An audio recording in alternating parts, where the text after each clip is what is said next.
السلام علیکم اسٹوڈنٹس، کیسے ہیں آپ سب؟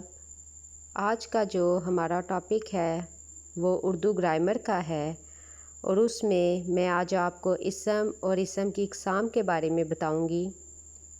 ویسے تو اسم کی بہت سی اقسام ہیں، لیکن معنی کے لحاظ سے جو اسم کی دو مین اقسام ہیں آج پہلے ہم وہ پڑھیں گے۔ سب سے پہلے ہم اسم کی تعریف دیکھتے ہیں کہ کیا ہے۔ اسم کہتے کس کو ہیں؟ اسم ہوتا ہے نام، کسی بھی شخص، جگہ، چیز، جانور یا پرندے کے نام کو ہم اسم کہتے ہیں۔ مثال کے طور پہ علی لاہور شہر ہے، کتاب آم، کوا طوطا، یہ جو ہیں یہ اسم ہیں۔ اب اسم کی اقسام کے بارے میں ہم پڑھتے ہیں جی۔ اسم کی دو اقسام ہے، اسم معرفہ اور اسم نکرہ۔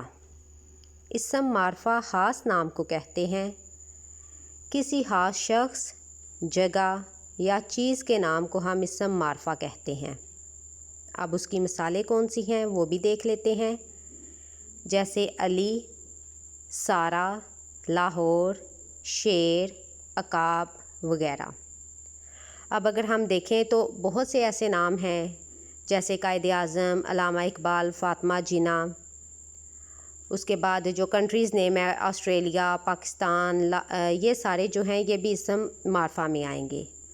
اسم نکرہ ہوتا ہے کسی عام شخص، جگہ یا چیز کا نام۔